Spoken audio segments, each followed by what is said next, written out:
Howdy folks, my name is Jake and I just wanted to show you a bit of my garden. It's 2021, August 28th, and we're going to get ready to start clearing out the summer garden.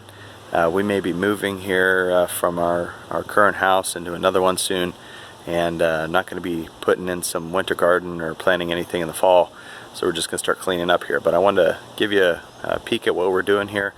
The sort of conservation and seed saving work that we're doing here, and just kind of show you what's been up. We didn't have a very good year here. It's been really bad. We're in far northern California at the moment, and the wildfires have probably cut back on sunshine at least 30% for well over 2 months. So it's been difficult. Not a lot of great stuff has grown. The only thing that's really succeeded are the squashes and some of my fruit trees. But I'll go ahead and give you a peek around the garden and show you what I've been doing. And if you have any questions, go ahead and put them in the comments. This is going to be the start of some new videos. Haven't done any in a while, but just wanted to show folks what we're doing and how easy it is to do, even if you got a backyard that you're renting in. So the first thing that we have here, you'll notice, is I'm a fruit tree aficionado, specifically apples and pears. This is the result of several years of grafting and growing in pots in our backyard. I've got about 40 or 50 different types of apples and pears right here. And then if you look further down, we've got the shade house. We need this sort of shade to keep things growing well in this climate. You'll notice I have about 300 fruit trees in here, and most of them are apples and pears. You'll see that we've got apples on this side, and then as you go further back, there's some more apples. Lots of apples in here. And then in the back are all the pears. And we've even got some little fruits here and there. There's a pear growing on that one. So it's been a rough season. I won't lie. It's not even been fun. Normally I really enjoy gardening, but it's just been a constant battle this year. So, but anyway, what I did want to show you is we had some success with squashes. This is a new type of squash that I grew this year. I spent a lot of time in Appalachia growing up, in Virginia, and then when I got older, went off to school, went to different places, and I became a big fan of growing your own corn, cornmeal, cornbread, and squashes. And this year I decided to grow a new type of squash that I found. Shout out to Celebrating Appalachia. I love those videos. But one of the things they showed in there was a squash called Georgia Candy Roaster, North Georgia Candy Roasters. And if you notice, I planted 2 hills, I want to say 6 or 7 plants in the garden, and it just exploded from, maybe 16 square feet to take over a whole like 500 square foot garden. These things just exploded, went everywhere, took over the garden, and it's been great because you have these squashes that are hiding in the grass everywhere. Here's one here that's growing. We've got a couple right here that are growing.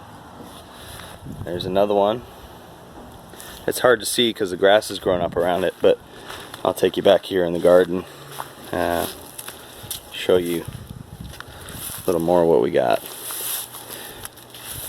So this one's amazing. I love this one. So this is a North Georgia Candy Roaster. It's exactly 116 days, so this is ready to pull. I just haven't done it yet. Here's another one over here. You can just see them growing in the grass, hiding out. It just makes me really happy. So I got a couple tomatoes here that have fallen over. These are German Queen. Like I said, the garden just did so poorly this year. Everything died except 2 or 3, I want to say 2 tomato plants, and then the candy roasters.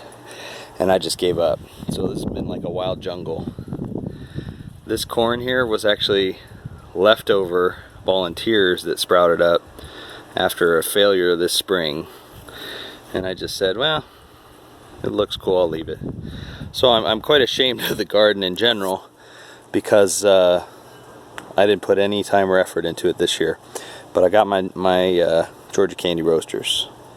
So we're going to save these out, we're going to harden them off, and then we're going to use them and seed them so that I can grow more next year.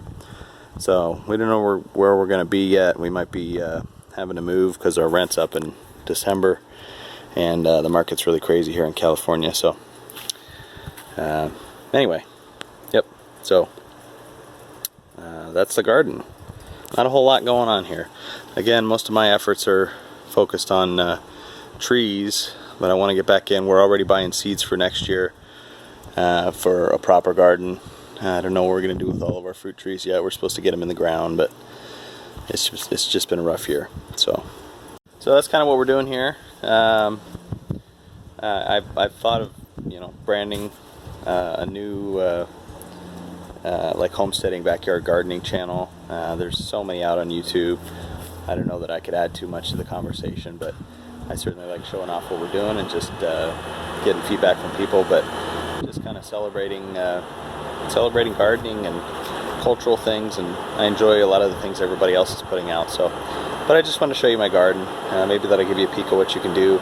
Even in a wild, unkempt backyard that you kind of give up on, you can still get some good sources, and I'm going to get so many great heirloom seeds off of these North Georgia candy roasters. I think it's going to be great, and might even get a couple tomatoes out of these plants. So it's not all lost, but it's been an interesting year. I don't think any of us are quite back up to speed after the pandemic, which is still raging in many parts of the country, but life can go on, and you can still get some enjoyment in the midst of trouble. So sorry about the videography.